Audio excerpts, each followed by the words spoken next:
Aujourd'hui, vous allez recevoir les réponses en direct à vos questions sur votre stratégie marketing, vos lancements orchestrés et les scripts que vous rédigez. Une question de Teddy de Clermont-Ferrand. Bonjour, je viens d'envoyer un email à ma liste de contacts pour leur faire remplir un sondage sur le choix de la formation que je souhaite proposer. Est-il préférable dans le champ de l'email de mettre simplement mon prénom ou de mettre mon prénom plus le nom du site afin d'être mieux reconnu par mes prospects? Le titre du mail est le suivant, j'ai besoin de votre avis, le prénom. Je trouve cela trop classique, y a-t-il une meilleure formulation pour attirer l'attention du prospect? J'aimerais avoir votre avis sur mon sondage afin d'améliorer certains points si besoin est. Merci d'avance, voici le lien du sondage. Alors, pour ta première question, Teddy, dans le champ 2 de l'email, le but, c'est que le prospect puisse te reconnaître facilement. Donc, mettre ton prénom plus le nom de ton site, c'est très bien. Très, très bien. Et le titre d'email, j'ai besoin de votre avis. C'est un bon titre. Hein, ou comment puis-je vous aider? Ou quel est votre problème numéro 1? Enfin, j'ai besoin de votre avis. C'est un très bon titre d'email. Il n'y a pas forcément besoin de le changer. Je ne sais pas ce que tu en penses, Fabrice. Non, c'est bien. C'est bien. Moi, j'ai besoin de votre avis, c'est super. C'est vraiment super. Pourquoi? Parce que vous êtes dans une relation directe de personne à personne. Et c'est ça qu'il faut faire dans le copywriting. Vous êtes en train de parler à une seule personne. Il faut que la personne, elle se sente tout d'un coup happée dans la conversation avec vous et pas vous en train de vous exprimer à un millier de personnes et elle est perdue dans la masse. Il faut que vous connectiez avec elle direct. Et ça, c'est top. Donc, du coup, nous sommes là, je vois le sondage de Teddy. Première phrase, donc Fabrice l'a dit, c'est à chaque fois que vous communiquez avec votre liste, vous faites une conversation de personne à personne. Donc, quand je lis la première phrase, j'aimerais aider ceux qui me suivent sur mon blog, là, on parle à plusieurs personnes, donc il faut le corriger. J'aimerais vous aider en tant qu'abonné à mon blog ou à ma liste j'aimerais vous aider à travers une formation pour atteindre tel ou tel objectif. C'est pour cela que je vous sollicite. Je vois que tu tutoies ton prospect. En principe, c'est préférable de vous voyez le prospect. Ça dépend des marchés, de l'âge du prospect. Je ne sais pas quel âge ils ont. S'ils sont jeunes, moins de 18 ans, pourquoi pas le tutoiement? Au-dessus de 18 ans, c'est mieux de les vous voyez, surtout quand ils sont prospects. Après, clients, peut les tutoyer, ça dépend, mais je te conseille là de les vous voyez. Donc répondez simplement aux questions courtes ci-dessous afin que je puisse mieux cibler. Tu n'es pas obligé de dire que c'est une formation, tu peux dire le contenu, enfin mieux cibler les prochains contenus que je vais vous proposer. L'objectif de ton sondage, c'est de récupérer en gros le problème numéro 1 de tes prospects. Donc quand tu lui parles, tu lui dis pas que tu vas créer une formation derrière. Tu lui dis juste simplement que tu vas lui proposer du contenu. Cette idée de proposer du contenu, c'est super important. En fait, c'est intéressant et efficace d'amener la raison pour laquelle vous faites les choses. Parce que vous sonnerez beaucoup moins marketing. Parlez du fond du cœur. Dites-leur, hey, j'ai besoin de votre aide parce que j'aimerais pouvoir vous donner des conseils qui vous servent. Donc, j'aurais besoin de votre retour et j'ai prévu pour ça un petit sondage qui vous permettra de me dire en quoi est-ce que je peux vous aider, quels conseils je peux vous envoyer par mail, quelles vidéos je vais pouvoir faire à l'avenir. Ça va me permettre déjà de mieux connaître tes besoins et aussi de rendre mon site plus intéressant parce que j'ai pas envie de parler de trucs qui vont vous barber. Et tu parle-leur franco. Et les gens, ils vont être super contents que tu les inclus dans ta dynamique. T'es pas toi derrière un mur, derrière une vitre, en train de faire les trucs dans ton coin pour ta gueule. Tu es en train de le faire pour eux. Et à partir du moment où tu les inclus, où tu leur demandes leur aide, c'est super puissant. Parce que là, tu vas créer des fans. Là, tu vas fidéliser. Pourquoi? Parce que tu crées ce rapport humain dont on parlait tout à l'heure.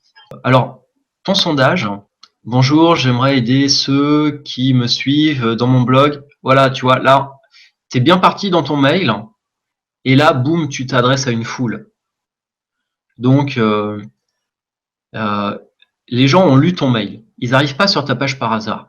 Donc, c'est pas bonjour, c'est hey, merci de venir me donner ton avis. Ça me fait vraiment chaud au cœur. Sans plus attendre, voilà ce que je t'ai promis. Les 4 courtes questions qui vont me permettre de mieux répondre à tes attentes et à tes besoins.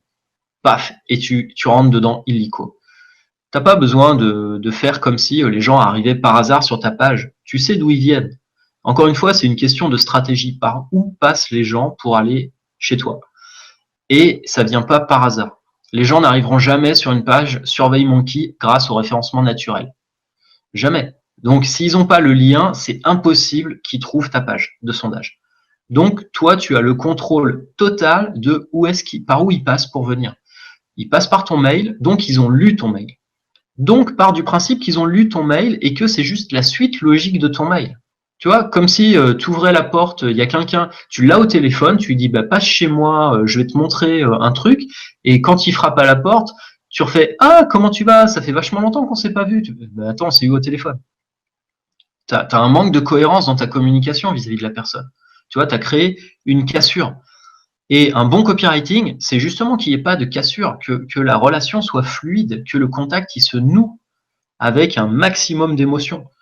Et pour ça, il faut avoir une communication fluide et cohérente. Donc, utilise cet aspect de cohérence. Voilà, là, la personne, tu lui dis super, merci de venir m'éclairer quant à tes besoins. Je suis super content qu'on puisse faire un bout de chemin ensemble parce que ce blog, finalement, je le fais pas pour moi, je le fais pour toi. Alors, on va très très rapidement, on va passer, on va regarder un petit peu quels sont les principaux domaines que tu voudrais améliorer. Ok, donc c'est très bien de mettre une réponse ouverte, comme ça, avec un petit paragraphe, donc où il y ait vraiment de la place pour que la personne puisse s'exprimer. Ça, c'est top.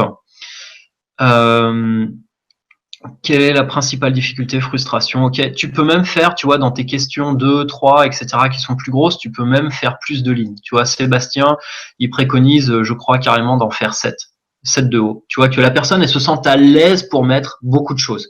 Pourquoi? Parce que plus la personne, elle va écrire, et plus toi, tu vas avoir d'indices sur ce que tu peux exploiter. Pas seulement sur le contenu, mais aussi sur le copywriting. Parce que quand les gens, ils expriment leur frustration, ils vont te sortir des mots précis. Et c'est ces mots-là qui vont te permettre de rentrer en résonance avec les gens. Si la plupart des gens que tu sondes te disent « Waouh, c'est trop la loose de pas savoir dribbler », eh ben voilà, c'est trop la loose de pas savoir dribbler, il va falloir que tu le sortes dans une de tes vidéos, c'est obligatoire, voire dans plusieurs si c'est quelque chose qui revient souvent. Tu vois? Et ça, c'est des expressions qui vont te permettre de connecter directement avec la personne et d'enclencher le levier de la sympathie. Pourquoi? Parce que tu parles comme eux. Tu parles comme eux, donc t'es comme eux. Et si t'es comme eux, si t'es comme moi, t'es forcément cool. Parce que moi, je suis cool. Moi, je me considère cool. Si je te considère pas cool, c'est que moi, je me considère pas cool. Si tu parles comme moi, t'es cool, on est potes. Et c'est cette idée avec laquelle on joue dans le copywriting. Il y a autre chose qui peut être intéressant. Bon, c'est optionnel, mais ça peut être intéressant de séparer ton sondage en 2 pages différentes. Sur la première page, tu as les 2 premières questions. Et après, sur la deuxième page, tu as les 2 dernières questions. Comme ça permet au prospect il voit qu'il n'y a que 2 questions, donc il les remplit, c'est facile. Il est engagé, il clique sur suivant. Et après, vu qu'il s'est engagé à répondre à ton sondage, il va terminer le sondage avec les 2 dernières questions. Ouais, c'est un point important. Pourquoi? Parce que en fait, l'idée, psychologiquement, pour que il y a plusieurs pages nous dit Teddy. Ok, psychologiquement, l'idée c'est que la personne, elle n'ait pas besoin de scroller. Du coup, ça va lui paraître beaucoup plus rapide. Et si ça demande, tu vois, si tu rétrécis ton texte d'intro là, tu peux probablement passer les 2 premières questions et ensuite tu passes à la suite. Cliquez ici pour valider, ça note probablement là. Il y a 12 questions. Ok, c'est ce que j'allais demander. En fait, 12 questions, ça fait beaucoup. Il faut vraiment que tu cibles ce que tu veux apprendre de la part de tes prospects. En gros, tu veux connaître leur problème numéro 1. Tu veux savoir, par exemple, si tu as déjà donné du contenu gratuit, savoir les résultats qu'ils ont obtenus. Et tu veux connaître le prix qu'ils seraient prêts à payer. Donc, pour leur ami, c'est la technique. Et puis voilà, c'est tout. Parce que faut bien se dire que un sondage, ça va prendre du temps pour ton prospect à le remplir. Il faut que ce soit fait en moins de 5 minutes, quoi, 3 minutes maximum. Après, en autre, c'est trop long, quoi. Après, il faut voir, bon, je vois ton sondage, il est complet. Donc là, tu récupères même un témoignage. Donc ça peut être intéressant. Après, email et téléphone facultatif, ok. Donc là, on arrive à la fin. Il faut voir si les gens, c'est les gens de ta liste et que tu as un bon rapport avec eux, tu peux les emmener dans un sondage comme ça de 3 pages. Mais c'est vrai que si ta liste, tu commences ta relation avec eux, faut y aller par étapes. Et vaut mieux faire 2 sondages et espacer dans le temps, qui paraîtra plus inoffensif pour les gens et du coup qui les inviteront à faire. Parce que le risque que tu as, surtout quand tu repars 1, 2, 3, 1, 2, 3, n'affiche pas les numéros. Psychologiquement, c'est plus facile parce que s'ils voient que tu repartes à 1, 2, 3, ils vont se dire, attends, combien de fois ils vont me le refaire. Et donc le risque, c'est que les gens, ils abandonnent en cours de route. Voilà, donc c'est un truc à tester. Qu'est-ce qui est le plus important pour toi à récupérer dans ce sondage de premier abord? Et tu peux aussi, en conséquence du sondage, faire une première partie en sondage et puis derrière, leur proposer une conférence. Et dans la conférence, tu vas récupérer le reste des informations dont tu as besoin. Tu vois, jouer vraiment sur l'interaction. Je pense que c'est aussi une bonne solution de sonder parce que tu les auras en direct les gens et ça t'apportera probablement beaucoup plus que le sondage n'aurait pu t'apporter. Surtout que les gens qui se seront engagés à venir à ta conférence, à être là en direct, ils seront encore plus engagés justement que ceux qui auront répondu au sondage et encore que ceux qui sont sur ta liste et qui n'auront pas répondu.